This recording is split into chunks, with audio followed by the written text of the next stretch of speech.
क्या देखने को मिला है, इसका नतीजा क्या हुआ और किस तरीके से हमारे देश के अर्थव्यवस्था पर इतनी परेशानी आई है, वो इसको और विस्तार से बोलिए चिदम्बरम जी।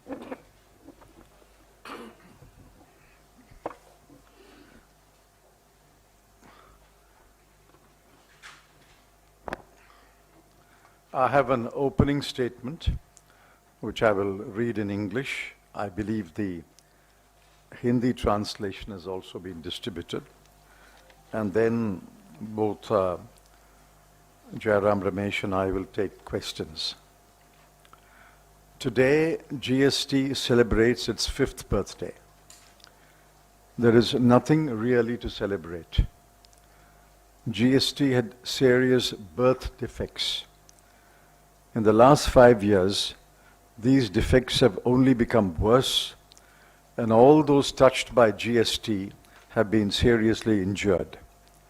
None more than the common people who consume goods and services and pay exorbitant taxes without knowing why the government has imposed the crushing tax burden upon them. At the outset, the Congress party wishes to make it absolutely clear that the so-called GST that is in force today was not, I repeat, was not the GST envisaged by the UPA government. I had made it clear on the floor of Parliament and elsewhere that the GST of our conception was a single low rate across all goods and services with few exemptions. There could be a small plus or a small minus to the single rate in a few cases during the transition period. We may remind you that the current GST law was passed against the express advice of the then Chief Economic Advisor, whose recommendations were contained in an official publication titled Towards a Revenue Neutral Rate. The GST that we have today is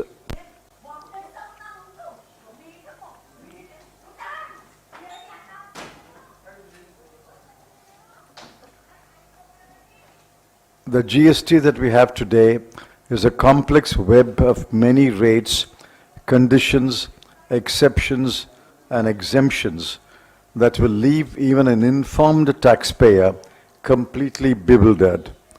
Not all registered dealers are informed taxpayers. As a result, they are at the mercy of the tax collector.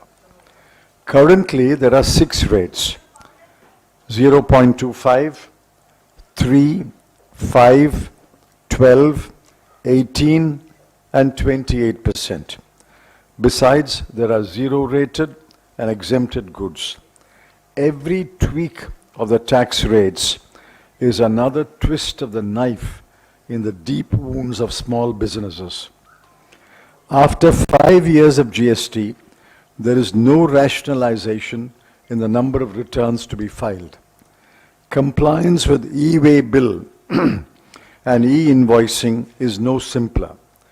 Various provisions of the GST laws have still not been implemented, and instead, the government has resorted to stopgap or temporary arrangements, some of which have lasted 5 years.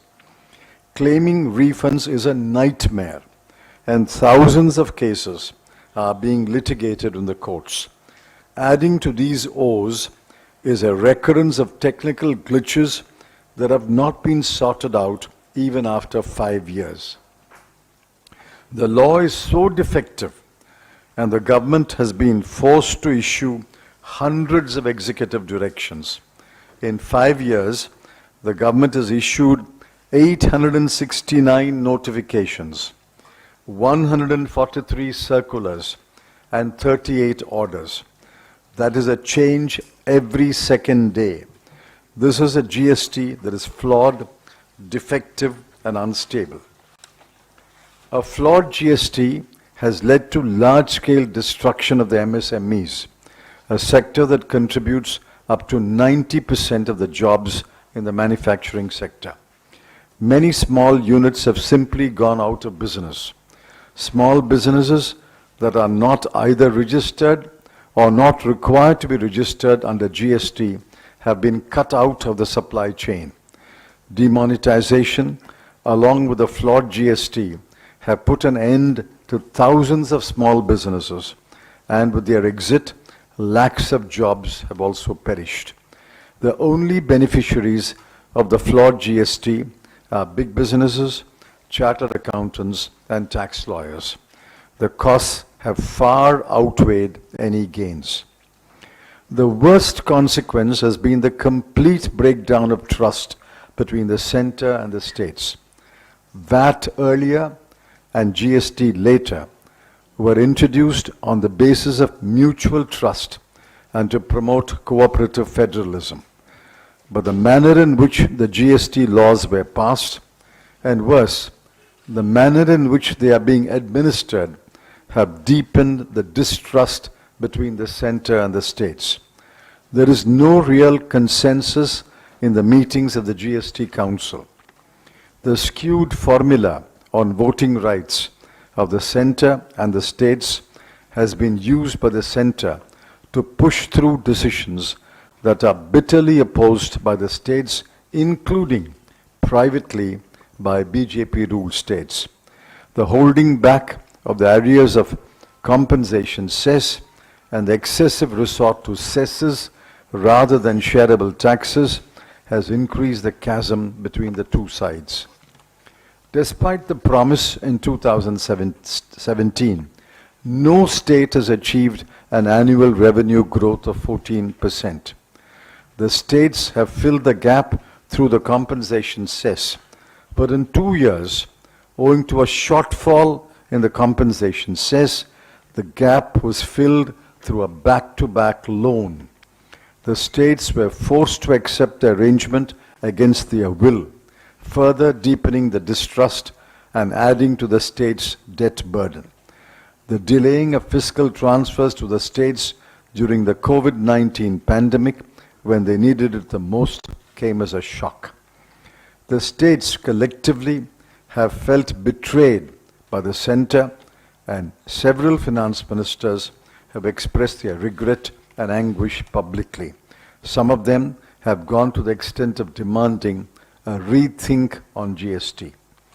In the final analysis, the GST laws and the manner of their implementation have wrecked the economy.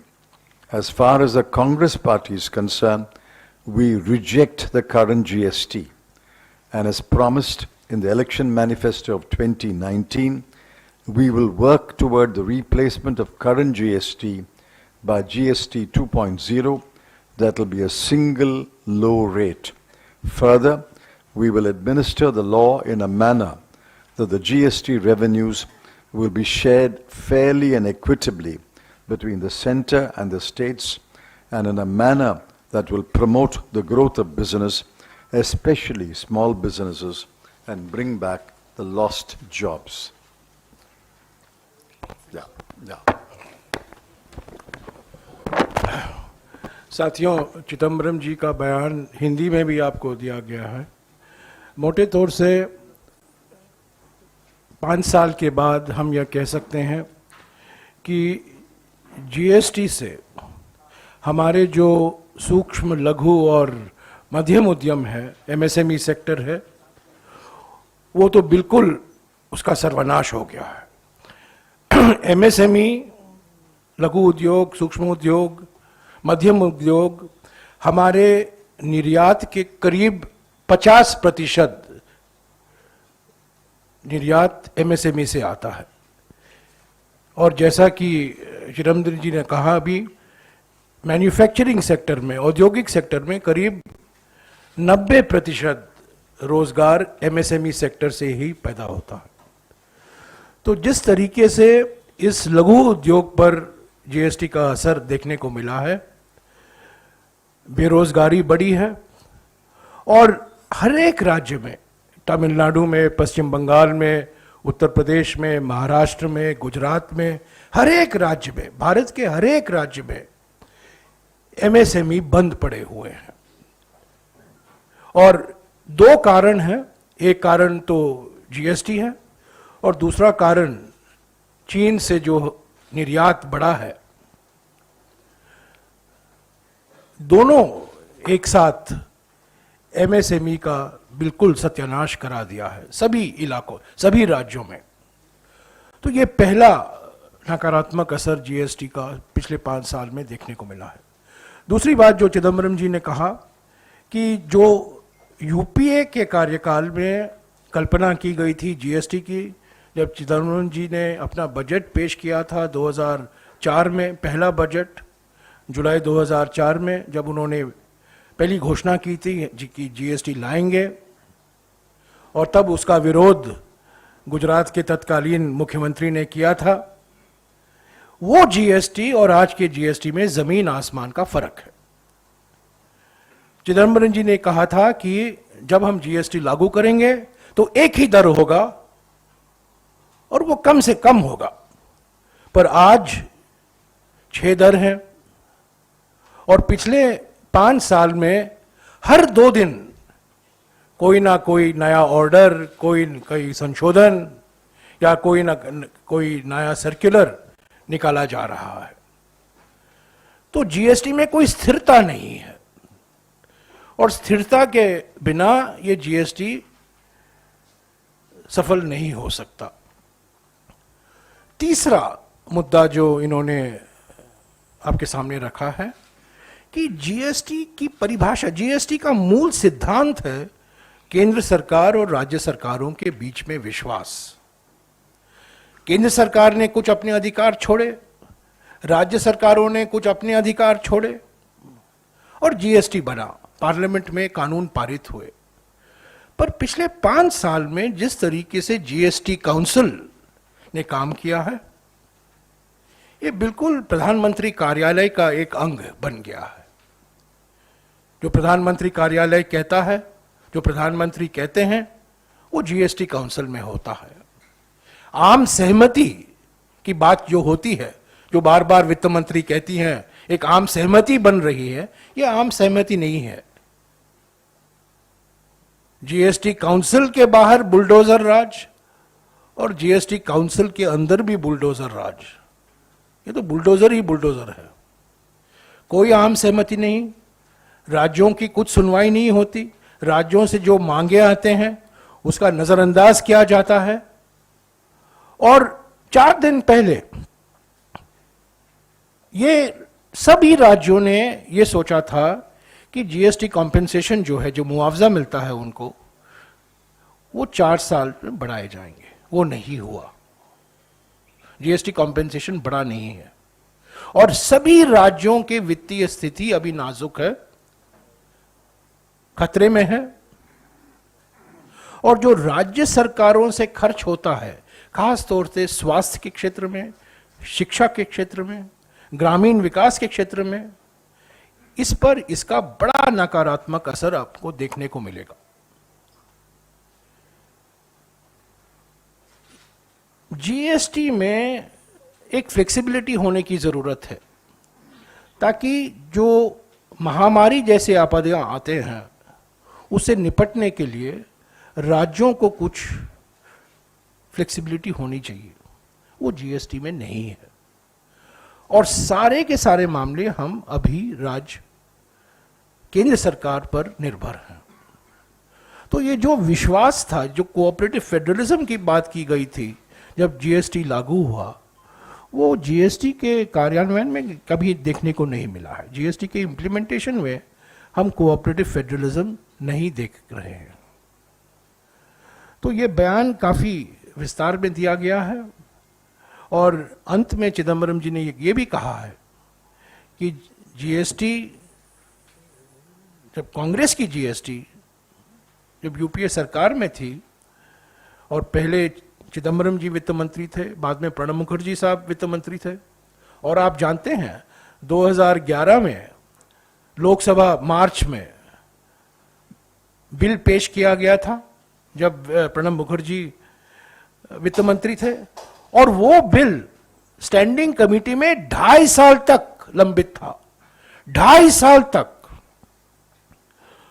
और सबसे महत्वपूर्ण कारण 2.5 साल के लिए क्यों स्थायी committee में लंबित था, क्योंकि वहां गुजरात के मुख्यमंत्री उसके खिलाफ थे। गुजरात के मुख्यमंत्री प्रधानमंत्री बने और एकदम यू टर्न लिया, जीएसटी एक जादू की छड़ी बन गई और जुलाई 1, 2017 को जीएसटी लागू हुआ। तो ये एक तुगलकी फरमान था, नोटबंदी पहला तुगलकी फरमान था, जीएसटी दूसरा फरमान था।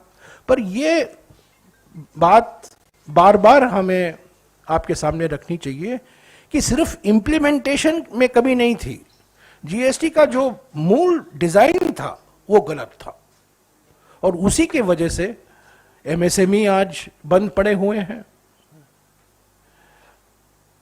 आवश्यक वस्तुओं के दामें बढ़ रही हैं, राज्यों में केंद्र सरकार का विश्वास बहुत भारी मात्रा में घटा हुआ है और बीजेपी के राज्य भी चिंतित हैं कि अगले 4-5 साल में क्या होगा। तो ये रहा 5 साल का हमारा अनुभव।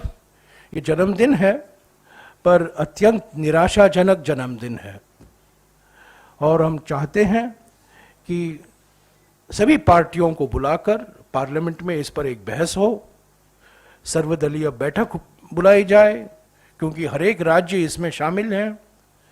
जो इसमें और टिंकरिंग की जरूरत नहीं है, यहां एक संशोधन वहां एक संशोधन नहीं, इसमें मूल परिवर्तन की जरूरत है और ये मूल परिवर्तन तभी हो पाएगा जब प्रधानमंत्री सभी पार्टियों को साथ लेकर चलेंगे। हालांकि उनका आदत नहीं है पर फिर भी हमें सपने देखने का भी अधिकार है। तो हम चाहते हैं कि इस पर बहस हो, इस पर पुनर्विचार हो, पार्लियामेंट में इस पर फिर से एक बहस हो ताकि देश